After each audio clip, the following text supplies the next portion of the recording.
Je, unahitaji taarifa kamili na uchambuzi wa ndani zaidi? Jiunge sasa katika grupu letu la WhatsApp kwa malipo nafuu kabisa. Utapata uchambuzi wa kila siku, mchana na jioni, update za dunia kwa haraka zaidi, fursa ya kumuuliza maswali Rahby papo hapo na kupata majibu ya haraka zaidi kutoka kwake. Usikose nafasi hii adhimu. Jiunge sasa na uwe mbele ya taarifa kuliko wengine. Tupigie kwa simu namba 0654467177 au tuandikie ujumbe ni unge na Rahby. Tutakuunga moja kwa moja. Tunaangazia tu yale yanayoendelea duniani.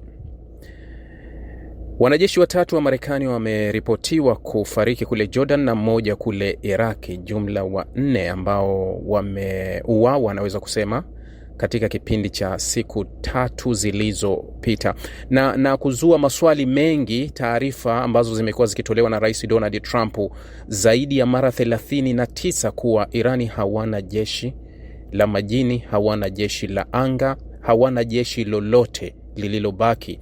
Maswali yanabaki kuwa hawa wanajeshi wa Marekani wanauawa na nini? Nani anayewaua hawa? Ni mazombi au wanauliwa vipi? Wanarogwa au nini? Haijaeleweka. Wapenzi wa mpira, jana tuliona mgawanyo mkubwa. Na katika mashindano ya mara hii, unajua World Cup ya mara hii ndio ilikuwa imebeba nadharia ya kisiasa sana. Kwa sababu kuanzia mwanzo michezo ya kisiasa ilianza mwanzo. Ukichukulia kile ambacho alikianzisha Donald Trump dhidi ya nchi zingine, kuanzia hujuma ya nchi zingine, tumeona Senegal, tuliona nchi kama Iraq, tuliona nchi kama Iran, baadhi ya nchi ambazo zilinyenyasika kabisa na World Cup. Ilikuwa ni malengo ya kisiasa pekee, hapakuwa na malengo mengine.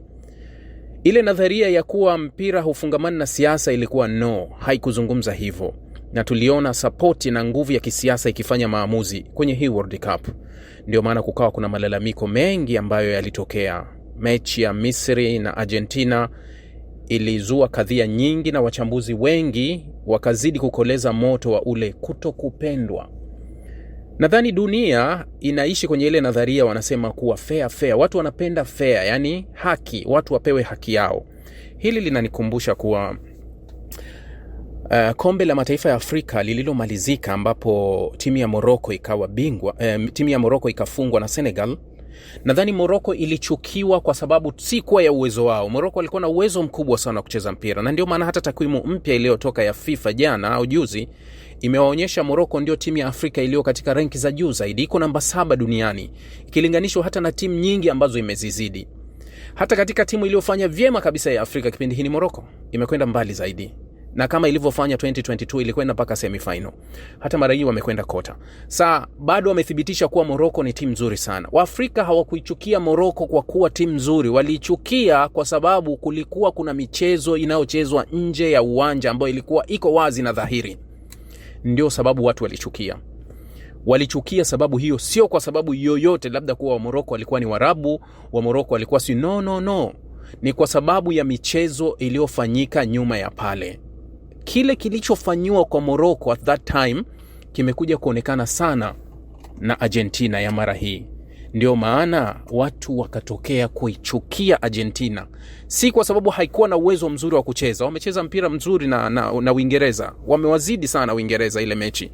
Lakini ile tabia yao ya kubebwa sana, tabia ya kuonekana kama kuwa ilikuwa imepangwa, iliwakera watu. Ndio maana watu wakatokea kuichukia. Lakini jambo jingine ambalo mwishoni ndio limekoleza na kugawa kabisa moja kwa moja, narudi kuwa siasa inafanya kazi. Argentina inafahamika. Rais wa Argentina Javier Milei, yeye ni totally ni mzayuni na anafahamika wazi. Hata kwenye kura zote ambazo zinakuwa Umoja wa Mataifa ambazo zinahusu Israeli, always Javier yeye yuko upande wa Israeli, atailinda kwa kila kitu. Ameisupporti Israeli kwa njia zote katika uhalifu wake wote kule Gaza na kwingine kote. Javier mara kadhaa ameonekana akienda pale kwenye ukuta wa magharibi ule Jerusalem, pale pembeni akivaa kikofia kile cha Kiyahudi, akionyesha kabisa kuwa yeye ni. Lakini waziri mkuu wa Israeli, wakati Argentina anapambana na Uingereza, pamoja na mawaziri wake kadhaa wakajitokeza kwa wazi kabisa wakasema kuwa wao wanaunga mkono Argentina na sio Uingereza. Unafahamu kuwa kama utafanya tathmini ya kura ya maoni duniani hivi sasa, kuwa nchi gani ambayo inachukiwa zaidi duniani, nadhani Israeli wanabeba bendera na Marekani wake. Kiongozi gani duniani anachukiwa sana? Netanyahu na Trump. Bado rekodi zinaweza kawa juu sana katika kipimo hicho. Sasa juzi nilikwambia kuwa moja wa shabiki wa Marekani walisema kuwa Trump anachogusa kitu kinakufa. Sasa ikawa ni ile nadharia imetembea kwa Netanyahu. Netanyahu akajionyesha na bendera ya Argentina kuwa ye angeshabikia Argentina, na alifurahia baada ya Argentina kuwafunga Waingereza. Ikakoleza kabisa mgawanyiko wa ulimwengu kwa nafasi kuwa hawa tukiwasapoti ni sawasawa tumewasapoti wa Israeli. Kwa hiyo ile chuki ya Israeli ulimwenguni ikawaangukia vizuri Argentina, kuwa wao wameingia kwenye mchezo ule wa kisiasa. Lakini kile kilichofanyika upande wa pili, mfano upande wa Hispania, nimekuwa nikiwaambia mara kadhaa hapa kuhusu Hispania kupingana na Marekani, na yote imetokana na swala la Gaza lilikoanzia. Lakini juzi hapa Lamine Yamal kupeperusha bendera hiyo imeonekana. Lakini migogoro kati ya Pedro Sanchez waziri mkuu pamoja na Trump, migogoro mikubwa ya Hispania kuzuia Marekani kutumia kambi zake za kijeshi, Hispania kuzuia bandari zake zisitumike na meli za Kimarekani zinazopeleka silaha Israeli, Hispania hivyo Hispania kupambana na Marekani kwenye kuweka vikwazo kwa mahakama ya ICC kule Hispania. Tayari ilikuwa imetoa mwelekeo wa kisiasa ulio wazi. Unaweza kujiuliza pale, mashabiki waliokuwa uwanjani wengi walikuwa Argentina, lakini kwa sababu Argentina ipo karibu na Marekani, hiyo inaweza ikawa hivyo. Kwa sababu wako karibu, wataenda wengi, si mbali, hilo linawezekana.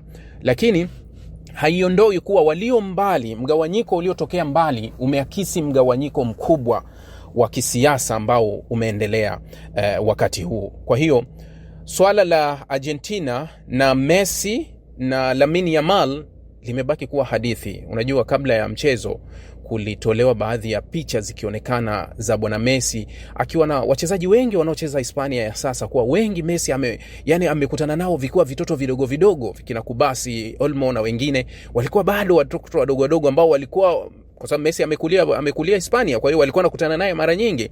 Mfano, picha iliyoleta gumzo zaidi ilikuwa ni ya Messi akiwa amembeba Lamine Yamal akiwa na miezi 6. Messi akiwa amekwenda kwenye wakati, kama unakumbuka, wakati Barcelona walikuwa wakivaa jezi ya UNICEF. Jezi ya UNICEF ile ilikuwa Barcelona walikuwa wakifadhili shirika la UNICEF, wakitoa kiasi fulani cha fedha kinakwenda UNICEF na kiasi fulani ambacho walikuwa wakifanya promotion au promoted kwa ajili ya UNICEF, walikuwa wakifanya hivyo. Sasa Messi na Barcelona yake wakiwa chini ya UNICEF waliwahi kutembelea kituo hiko ambacho Lamine Yamal alikulia, na ndio maana ikapigwa ile picha ya Lionel Messi pamoja na Lamine Yamal akiwa na umri wa miezi 6 tu amembeba. Wamekuja wamekabiliana kwenye uwanja, na Messi alikuwa ni mtazamaji tu akiutazama mpira unavyotembea, unarudi unakwenda. Walistahili kwa sababu wamecheza vizuri, wamemiliki kila kitu, wamezidi kila kitu walichofanikiwa. Kwa hiyo kwangu mimi Hispania walishinda na walistahili, na ulimwengu ndio ulipokuwa umegawika kuwa hii mechi Hispania ushindi wake umeshangiliwa mno ndani ya Gaza. Yani Gaza ushindi umeshangiliwa vilivyo maradufu. Waziri wa mambo ya nje wa Marekani Marco Rubio alikuwa akizungumza na vyombo vya habari Jumapili, akasema kwamba Irani inatumia mlango wa bahari wa Hormuz kama kichocheo katika mzozo unaoendelea wa Mashariki ya Kati, na kuongeza kwamba nchi zingine zinahitaji kuongeza shinikizo ili kulinda usafirishaji wa kimataifa. Ni wazi kwamba Irani, angalau baadhi ya watu nchini Irani, wanataka kudhibiti mlango wa bahari na kushikilia hilo kama kichocheo dhidi ya ulimwengu. Rubio aliwaambia waandishi wa habari kabla ya kusafiri kwenda Ufilipino kwa mkutano wa mawaziri wa mambo ya nje na chama cha mataifa ya kusini mashariki mwa Asia, ASEAN. Marekani itafanya na itaendelea kufanya inachohitajika kulinda usafirishaji wa kimataifa, lakini nchi zingine zinahitaji kuanza kuchukua hatua kutoa iwe vifaa au fedha kusaidia kubeba mzigo huo, aliendelea. Alipoulizwa kama bado kuna njia ya kidiplomasia iliyo nje ya mzozo unaoongezeka, Marco Rubio alisema, nadhani tuko wazi kila wakati kuhusu diplomasia. Lazima iwe halisi. Lazima iwe mpango ambao wako tayari kufata. Makubaliano dhaifu kati ya Marekani na Irani yalivunjika baada ya kuripotiwa kwa mashambulizi ya Irani dhidi ya meli katika mlango wa Hormuz, njia muhimu ya kimataifa ambayo sehemu ya 5 ya usambazaji wa mafuta na gesi duniani ilikuwa ikipita kabla ya vita. Hawawezi kuwa na MOU ambayo iko hai ikiwa wanakiuka masharti yake, Rubio alisema. Ninachosema ni kwamba Marekani daima itabaki wazi kwa suluhisho la kidiplomasia. Tumejaribu mara nyingi na Irani na tutaendelea kujaribu. Meeleweka? Marekani imemaliza operesheni yake ya 9 katika mashambulizi ambayo yameelekezwa ndani ya Irani, huku Irani ikiripoti kufanya mashambulizi makubwa pia katika maeneo ya Jordan, Kuwait, Bahrain, huku alert kubwa ikiwa Dubai, ambapo kwa baadhi ya taarifa jana zilionekana kuwa Irani ilikuwa imekusudia kufanya mashambulizi makubwa ndani ya Dubai na ikiwataka baadhi ya wakazi kuondoka. Marco Rubio anasema kuwa Irani wanatumia mfereji wa Hormuz kama mkakati wa kutaka kuisukuma dunia kwenye nafasi yake. Sidhani kama wanaweza wakapingana na hilo, kwa sababu walishalizungumza kuwa tutautumia ikibidi, na wamethibitisha kuwa hii ndio turufu yetu kubwa na karata yetu kubwa ambayo tutaitumia. Bila shaka mtu chake anaweza ukitumia. Ulishakaa kwenye mitandao ya kijamii kule, kwenye mitandao ya kijamii huwa inachekesha. Kuna mtu anajiposti sura tu, yani kila kitu ni sura yake tu, kwa sababu watu walishamwambia una sura nzuri. Mwingine akiambiwa una umbo zuri, basi mtakoma. Kila picha atataka vile vile. Mwingine miguu hivyo. Huo ni ugonjwa na ni maradhi ya watu ambao wanaweza kusema kuwa wameamua kwenda nayo. Sasa Irani wanapoamua kusema kuwa mfereji wa Hormuz ndio udhibiti wetu, basi wacha tubaki kwenye udhibiti wetu. Nilikuwa nikitazama katuni moja jana ya imechorwa, yani ile katuni imemchora Xi Jinping, halafu ikiwa na viongozi wa Kiarabu wamesimama na vilemba vyao na kanzu zao zimechakaa hasa kwa milipuko ile. Sasa yule Xi anawaambia wale, nyinyi rafiki wa kweli ni China, sio huyo rafiki anaofanya ni rafiki alafu kawajazia kambi za kijeshi ambazo anawaletea matatizo kila siku. Badilisheni mwelekeo wenu, njooni China. Sisi tunafanya urafiki wetu ni wa biashara, maendeleo, uchumi na utulivu, sio mavurugu kama haya mnaokaa mnakutana nayo. Ukitazama ile katuni ina nadharia ya halisi, yani ya kile ambacho kinachoendelea, kuwa ulimwengu wa Kiarabu umeenda kunasa sehemu ambapo sio kile wanachokitaka. Ukweli kuwa unaweza kusema hivi kuwa Irani tishio la hao Waarabu, yani Marekani aondoke kabisa Middle East alafu waambie Waarabu, nataka nione nyewe mnafanya nini. Wote watasaini agreement za amani. Hakuna Irani kuigusa mwenzake wala mwenzake kumgusa mwenzake, kwa sababu kitu kimoja ambacho kilicho wazi kabisa, kama hakuna fitna kwa fitna ya kutengenezwa hapa katikati, hawa wote wangekaa kwa usalama, kwa sababu wote wanafuata mafundisho ya aina moja. Wanafahamu athari na hatari na ubaya na dhima ya kwenda kuua. Hilo wanalifahamu. Kwa hiyo hawawezi wakavuka sana mstari kwenda upande wa pili kuonekana kuwa wanaweza kuangamiza entire family nzima, au wanaweza kaangamiza jamii nzima, au kwa sababu tu tunataka tujilinde kwenye nafasi zetu za madaraka. No, wasingeweza kufanya hivyo. Mtu mmoja ameniuliza mara nyingi hili swali, kwa nini Irani hapigi moja kwa moja Israeli? Kwa nini Irani anapiga Jordan? Kwa nini Irani anafanya hivi? Kwa nini? Yani nimeulizwa mara nyingi hili swali. Kwa nini? Sasa kuna ile nadharia ambayo inakuja kwenye akili za watu, labda Irani anaogopa kuishambulia Israeli kwa sababu Israeli atashambulia vikali, kama vile Israeli wanasema kuwa tumejiandaa, tunasubiri green light ya Marekani, kwa sababu Israeli anajiandaa katika nadharia 3.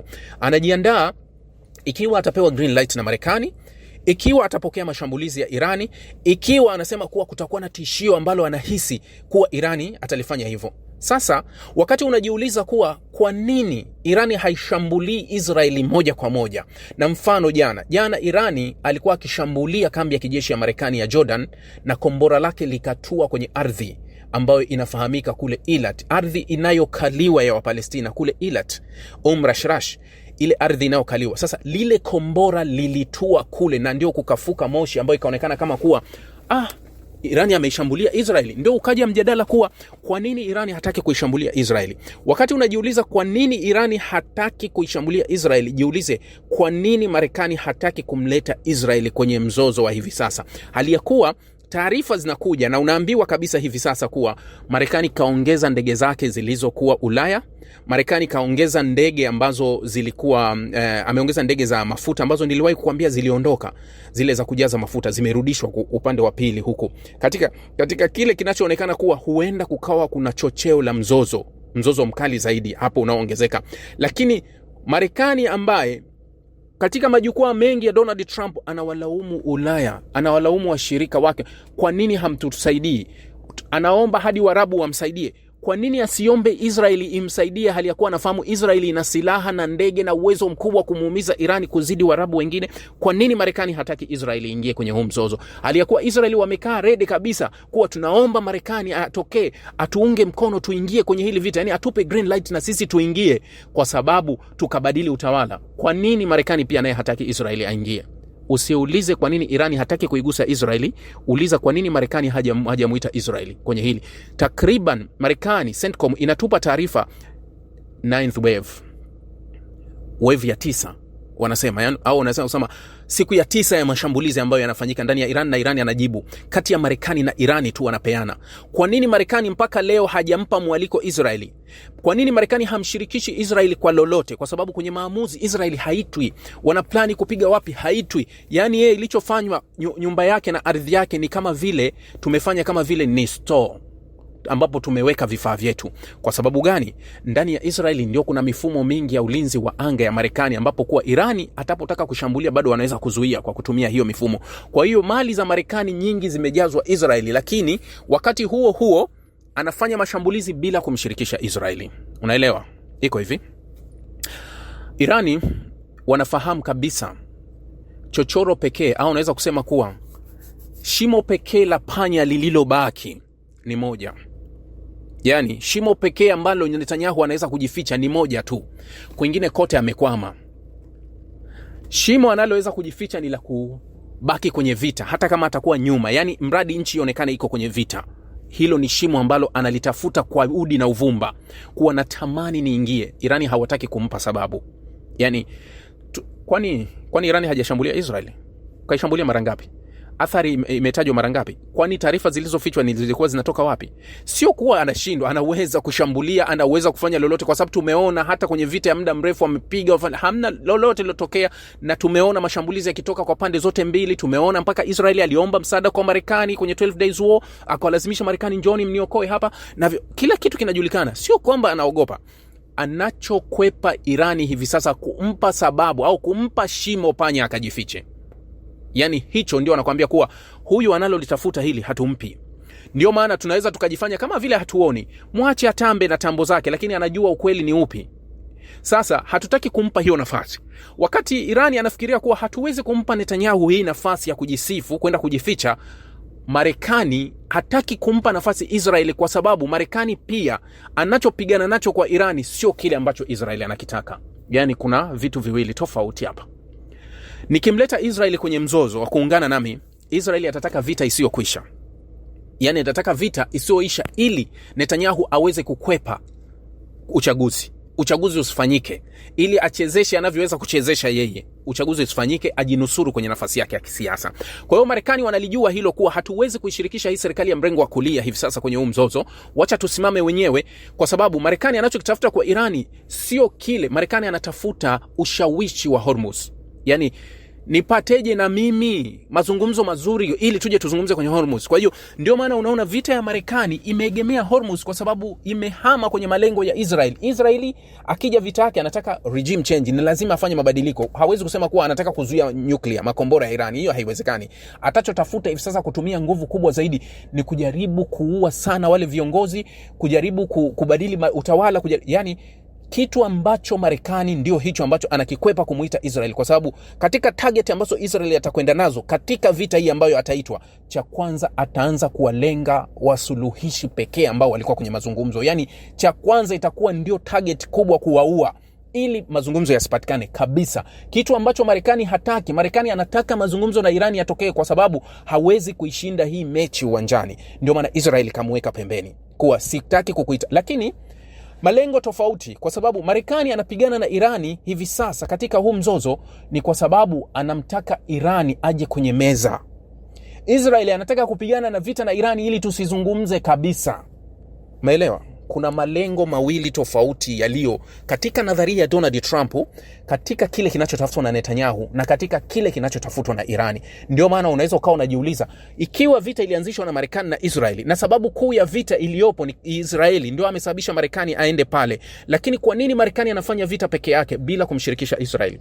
Hawezi kumshirikisha Israeli kwa sababu ni watu wawili wenye malengo tofauti, na Marekani hahitaji mzozo ukue zaidi. Ndio maana anapigana hali ya kuwa wajumbe chini kwa chini wanatumwa kweli kweli, nenda kafanye hivi. Tutapomleta Israeli atahujumu kila kitu. Leo hafahamu lolote linaloendelea. Kwa hiyo ukiniuliza kwa nini Irani haishambuli Israeli, Irani hataki kumpa, sio kwa anayofia Israeli, hataki kumpa Netanyahu anachokitaka. Marekani hataki kumpa Netanyahu anachokitaka. Kwa hiyo unaweza ukasema kuwa lengo la Irani na Marekani yanafanana sehemu moja, lakini wanakuja wanapingana upande wa pili. Kile anachopambana nacho Marekani hivi sasa na anahangaika kupambana nacho mbele ya Irani sio kile kinachotafutwa na Israeli.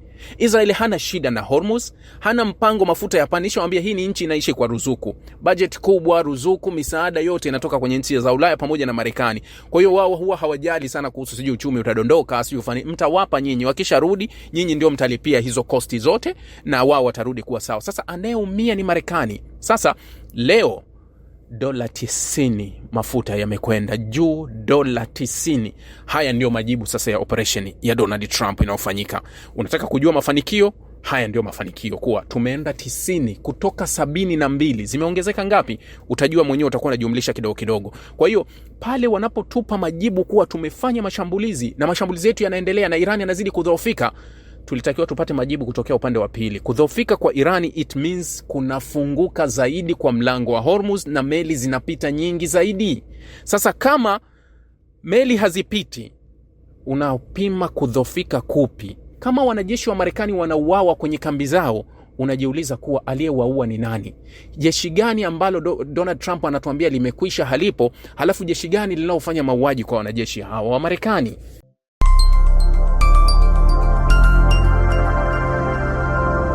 Rahby Digital,